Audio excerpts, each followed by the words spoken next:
Assalamualaikum warahmatullahi wabarakatuh.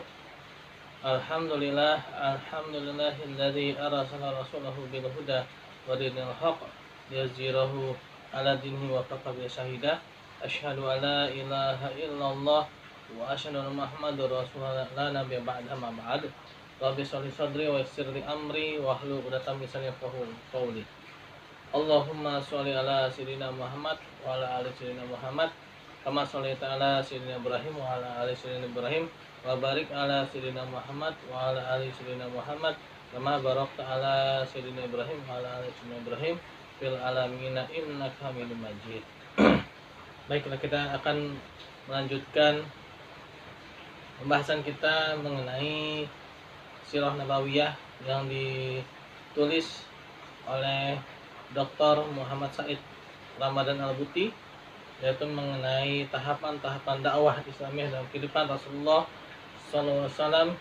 Yaitu yang pertama, sebagaimana telah kita ketahui, yaitu dakwah secara rahasia yang dilakukan oleh Rasulullah selama 3 tahun. Dan kedua adalah tahapan secara terang-terangan, yaitu menggunakan lisan dan tanpa adanya peperangan dan berlangsung sampai hijrah. Dan tahapan ketiga ini adalah tahapan terang-terangan dan juga melakukan pembalasan peperangan dan melakukan penaklukan yang dilakukan oleh Rasulullah SAW dan para sahabat. Dan tahap keempat ini adalah dakwah yang mana secara terang-terangan dan memerangi dan menaklukkan setiap orang yang menghalangi jalannya dakwah atau menghalangi orang yang masuk Islam. Nah, ini adalah tahapan yang pertama. Adapun dakwah secara rahasia atau sirriyatud dakwah,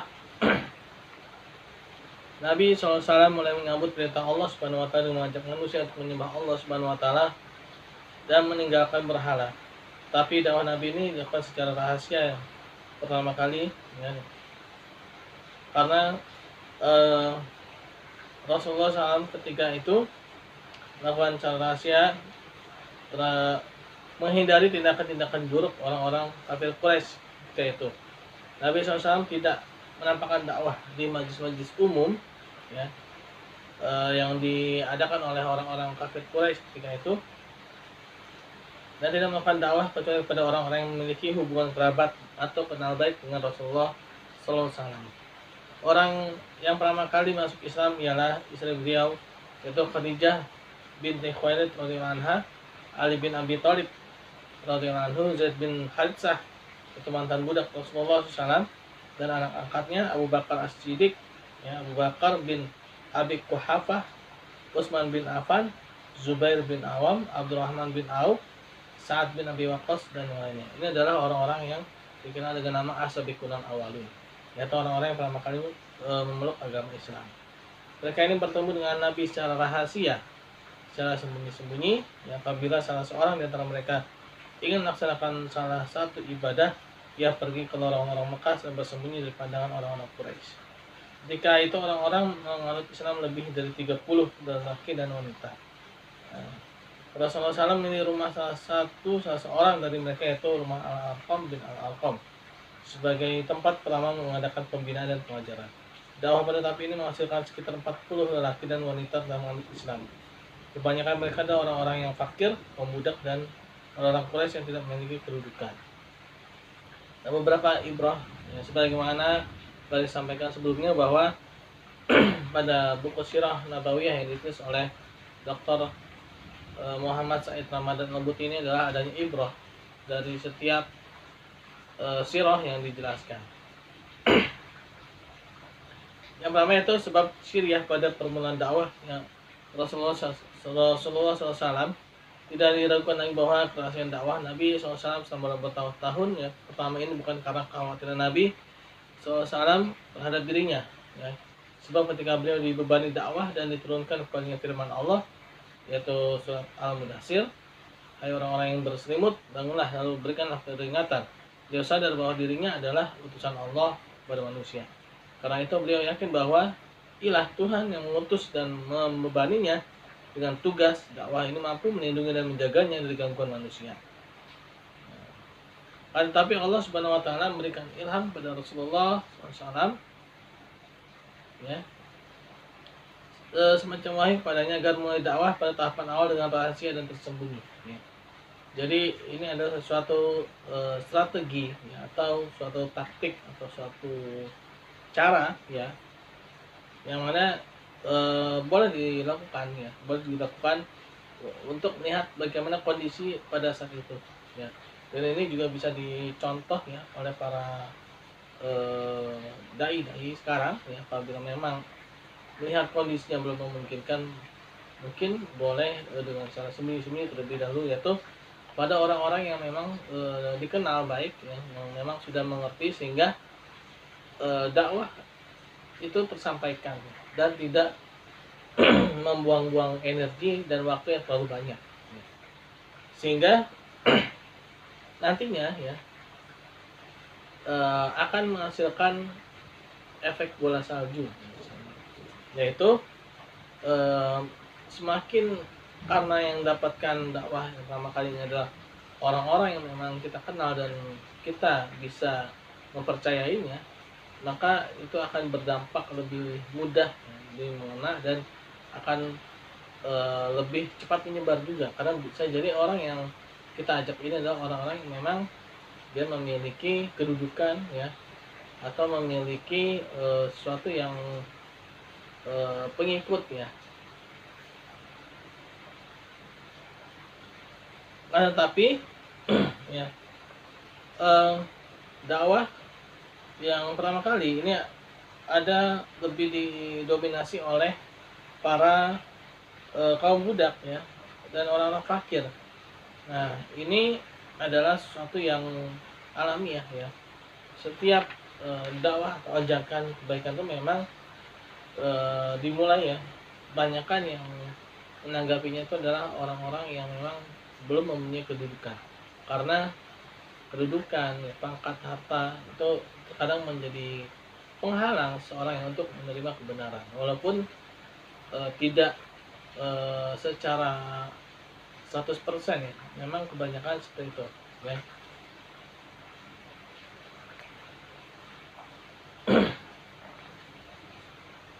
Nah, ini pada saat itu, ya, tidak diperbolehkannya melakukan peperangan, karena kalau melakukan peperangan pada saat itu dikhawatirkan, ya, dakwah Islam ini akan lenyap dalam jangka waktu yang sangat cepat, ya, karena memang pada saat itu belum memiliki kekuatan untuk ya, minimal bertahan, ya, lebih pada bersembunyi, ya, lebih mendahulukan kemaslahatan jiwa, ya, karena di dalam jiwa-jiwa ini adalah adanya agama-agama yang akan hidup di dalam jiwa mereka, ya. Apabila jiwa ini tidak ada, maka agamanya juga akan ikut tidak ada. Nah, sehingga mendahulukan kemaslahatan jiwa, ya. Lalu pertanyaannya, kalau seperti itu kenapa Allah Subhanahu wa taala tidak langsung menurunkan bala tentaranya atau mungkin pertolongannya ketika melakukan peperangan? Ini adalah suatu hukum yang alamiah, ya, hukum alamiah, artinya kalau memang seperti itu, ya, maka para para pendakwah itu kedepannya akan mengalami kesulitan. Kenapa? Karena apa yang dilakukan pada saat itu bukan sesuatu yang alamiah, ya, melainkan itu adalah suatu mukjizat, ya. Itu merupakan suatu mukjizat. Bisa saja Rasulullah SAW, ya, berdoa kepada Allah Subhanahu wa taala, ya, agar dimenangkan dakwah dengan cara langsung berperang, gitu kan. Bisa saja, gitu. Tapi itu tidak dilakukan oleh Rasulullah, melainkan karena untuk dapat dicontoh, ya. Untuk dapat dicontoh pada generasi-generasi berikutnya, ya, sehingga apa yang dilakukan oleh Rasulullah SAW dan para sahabatnya itu dapat dilanjutkan terus-menerus sampai generasi kita sekarang ini, ya. Dan ini adalah yang kedua, orang-orang yang pertama kali masuk Islam, dan hikmahnya Sirah menjelaskan kepada kita bahwa orang-orang yang masuk Islam pada marhalah tahapan ini banyakkan mereka terdiri dari orang fakir, lemah, kaum budak. Apa hikmah dan nyata ini? Apa rahasia tegaknya daulah Islam yang di atas pilar-pilar yang berbentuk orang-orang seperti mereka ini? Nah, jawabnya bahwa fenomena ini merupakan hasil alamiah dari dakwah para nabi. Pada tahapan yang pertama, tidakkah Anda perhatikan bagaimana kaum Nuh mengejeknya karena orang-orang yang mengikuti hanyalah orang-orang yang kecil, maksudnya orang-orang yang lemah, ya. Di dalam Quran surat Hud ayat 27, Allah Subhanahu wa taala berfirman, "A'udzu billahi minasyaitonir rajim. Ma naraka illa basaram mithlana wa ma naraka tabaka illa alladziina hum aradiluna badiya ra'yi wa ma nara lakum 'alaina min fadli bal nazunnukum kadibin." Kami tidak melihat kamu melainkan sebagai seorang manusia biasa seperti kami, dan kami tidak melihat orang-orang yang mengikuti kamu melainkan orang-orang yang hina di antara kami yang lekas percaya saja. Artinya ini adalah kata ejekan, ya, kaumnya Nuh ketika itu mengejek pengikutnya Nabi Nuh, ya. Bahwa dikatakan di situ bahwa kaumnya Nabi Nuh ini adalah pengikut Nabi Nuh ini adalah orang-orang yang hina, ya, yang tidak memiliki kedudukan. Lalu juga bagaimana tidakkah Anda perhatikan bagaimana Firaun dan para pendukungnya memandang rendah para pengikut Nabi Musa alaihissalam, sebagaimana orang yang hina tindas sampai Allah menyebutkan mereka setelah menceritakan kehancuran Firaun dan para pendukungnya, ya. Pendukung Firaun itu memang orang-orang besar, semua pejabat-pejabat, ya. Tapi Allah Subhanahu wa taala musnahkan mereka semua, ya. Dalam Quran surat Al-A'raf ayat 137 yang artinya dan kami pusakakan, artinya kami wasiatkan, ya, kepada kaum yang telah ditindas itu negeri-negeri bagian timur bumi dan bagian barat yang telah kami berikan berkah padanya. Tidakkah Anda perhatikan bagaimana kelompok elit kaum Samud dan yang menolak Nabi Saleh alaihissalam, dan hanya orang-orang yang tertindas di antara mereka yang mau beriman kepadanya. Hingga Allah Subhanahu wa taala mengatakan tentang mereka dalam firman-Nya dalam Quran surat Al-A'raf ayat 75 sampai dengan 76 yang berbunyi, "A'udzu billahi minasyaitonir rajim. Qala al-mala'ul ladzina istakbaru min qaumihi lil ladzina istud'ifuna liman amana minhum ata'lamuna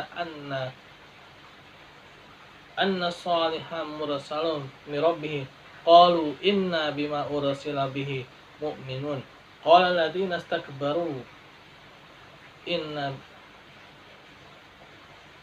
billadzi amantum bihi kafirun." Pemuka-pemuka yang menyombongkan diri di antara kaumnya berkata kepada orang-orang yang dianggap lemah yang telah beriman di antara mereka, "Ataukah kamu bahwa Nabi Saleh alaihissalam diutus menjadi rasul oleh Tuhannya?" Mereka menjawab, "Sesungguhnya kami beriman kepada wahyu yang Saleh diutus untuk menyampaikannya." Orang-orang yang menyombongkan diri berkata, "Sesungguhnya kami adalah orang-orang yang tidak percaya kepada yang kamu iman itu." Ya. Nah, jadi orang-orang yang memiliki kedudukan, yang memiliki pangkat, ya, mereka itu tidak beriman kepada Nabi Saleh alaihissalam. Sehingga hakikat agama dibawa oleh semua nabi dan rasul ialah menolak kekuasaan dan pemerintahan manusia, artinya penyembahan pada manusia, ya, perbudakan dari manusia kepada manusia. Dan kembali kekuasaan itu hanya milik Allah Subhanahu wa taala, ya. Nah, jadi semua itu dikembalikan kepada Allah Subhanahu wa taala. Dan artinya segala bentuk peraturan itu harus bersumber dari Allah Subhanahu wa taala. Karena kalau tidak bersumber dari Allah Subhanahu wa taala, maka akan terjadi yang namanya penyembahan manusia terhadap manusia, ya. Perbudakan manusia terhadap manusia.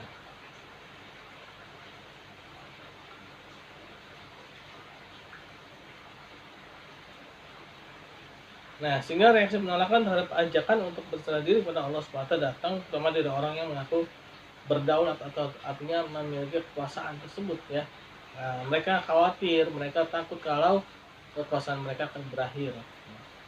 Hakikat ini nampak dengan jelas dalam dialog yang berlangsung antara Rustum, yaitu komandan Persia, ya, pada perang Al-Qadisiyah, dan Rubi bin Amir, seorang prajurit biasa di jajaran tentara Sa'ad bin Abi Waqqas.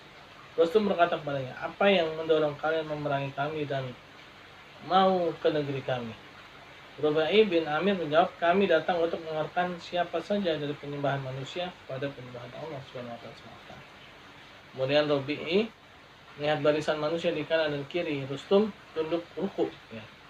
Nah, artinya apa? Rustum dianggap sebagai Tuhan, ya.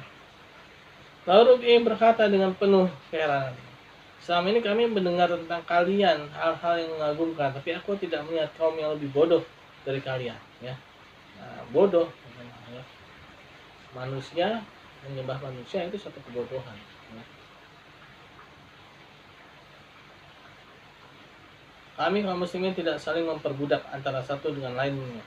Kami mengira bahwa kalian semua sederajat sebagaimana kami, akan lebih baik dari apa yang kalian perbuat jika kalian jelaskan padaku bahwa sebagian dari kalian menjadi Tuhan sebagian yang lain. Nah, Rubi'i mengatakan bahwa yang namanya suatu yang baik itu adalah ya kita semuanya sama, kedudukan yang sama, melainkan yang membedakan nanti takwa saja. Dan itu pun Allah Subhanahu wa taala yang mengetahui ketakwaan manusia, ya. Adapun mengenai derajat manusia, yaitu tidak dilihat dari kekuasaan, kekayaan, harta, ya. Nah, kalau melihat pada hal-hal yang seperti itu maka itu adalah suatu kebodohan, ya. Mendengar ucapan Rubi ini, orang-orang yang tertindas yang antara mereka saling berpandangan bergumam. Demi Allah, orang Arab ini benar, tapi bagi para pemimpin ucapan Rubi ini ibarat petir, ya, yang menyambar mereka sehingga salah seorang dari mereka berkata, dia telah melemparkan ucapan yang senantiasa dirindukan oleh para budak kami, ya. Nah, emang orang-orang yang tertindas itu dia pasti akan merasa benar, gitu. Orang-orang yang memiliki kedudukan yang lemah dia pasti akan merasa orang ini benar, gitu. Tapi ini tidak berarti bahwa keislaman orang-orang yang tertindas itu tidak bersumber dari keimanan, bahkan bersumber dari kesadaran keinginan untuk bebas dari penindasan dan kekuasaan para tiran, ya. Nah, itu mereka memang tahu, ya, bahwa orang Arab ini benar. Rubi ini sahabat Nabi ini benar, gitu. Akan tapi ketika itu mereka lebih kepada rasa ingin melepaskan ketertindasan, belum sampai rasa keimanan, sehingga masih butuh adanya bimbingan-bimbingan atau pembinaan-pembinaan terhadap mereka agar tidak salah juga, ya. Karena memang manusia itu ketika terlalu ditindas, ya, dia akan bangkit dan melawan dan akhirnya menjadi 180 derajat, ya. Jadi seperti antara liberalisme dengan komunisme, ya. Kalau liberalisme itu orang-orang kaya yang memperbudak orang miskin, ya. Tapi kalau sosialisme, komunisme itu orang miskin yang menteror orang kaya, ya. Nah, jangan sampai terjadi di antara keduanya, ya. Nah, Islam itu dia berada di tengah-tengah, ya. Yang kaya dia akan mengasihi yang miskin, dan yang miskin dia akan menjaga harga dirinya terhadap orang yang kaya, ya.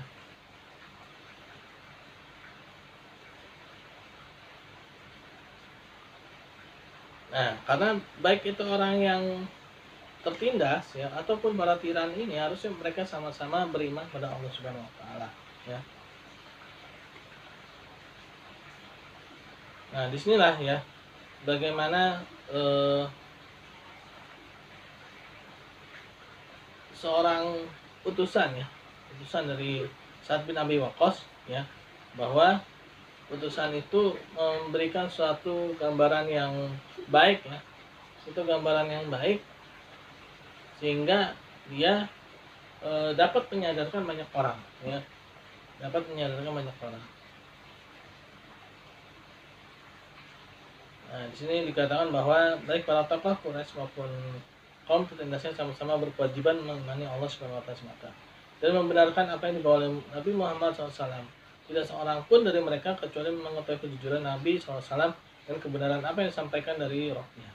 Kaum elit dan para tokoh tidak tunduk mengikuti Nabi SAW karena dihalangi oleh faktor gengsi kepemimpinan mereka, ya. Bahkan Heraklius pun juga demikian, ya. Heraklius pernah mengatakan bahwa seandainya kalau bukan karena istanaku ini, maka sudah kubasuh kakinya Muhammad, ya. Heraklius, ya, sudah kubasuh kakinya. Artinya apa? Dia sebenarnya beriman, ya, tapi dia terganjal oleh kekuasaannya, oleh istananya, ya, oleh hartanya, ya, sehingga hidayah itu akhirnya terhalang oleh kekuasaan. Memang datangnya kekuasaan lebih dahulu ya daripada hidayah itu menjadi suatu ganjaran, ya, terkadang menjadi suatu halangan. Nah, karena itulah eh, alangkah lebih baiknya, ya, walaupun ada kekuasaan, ketika datang hidayah harusnya sama-sama diterima, ya. Memang lebih bagus itu eh, hidayah itu datang dan akhirnya bisa menjaga kekuasaan dengan hidayah. Ya, itulah ibroh, ya, mengenai dakwah Nabi SAW yang pertama, yaitu mengenai dakwah siriyah atau dakwah sembunyi-sembunyi yang dilakukan oleh Rasulullah pada para sahabatnya, ya. Dan ini pun juga para sahabat Rasulullah, ya, sabiqun awalun ini adalah orang-orang pilihan juga, ya. Pilihan bukan berarti orang yang memiliki kedudukan secara harta atau kekuasaan. Mereka adalah orang-orang yang memang memiliki kelebihan dari sisi imateri, ya. Dalam sirah yang lain mungkin, ya, itu dijelaskan bagaimana keutamaan Abu Bakar As-Siddiq radhiyallahu anhu, ya, bagaimana keutamaan Umar bin Khattab radhiyallahu anhu, lalu bagaimana keutamaan Utsman bin Affan radhiyallahu anhu, dan bagaimana keutamaan Ali bin Abi Thalib radhiyallahu anhu dan sahabat-sahabat yang lainnya, ya, Abdurrahman bin Auf radhiyallahu anhu, ya, Thalhah bin Ubaidillah dan yang lainnya, ya.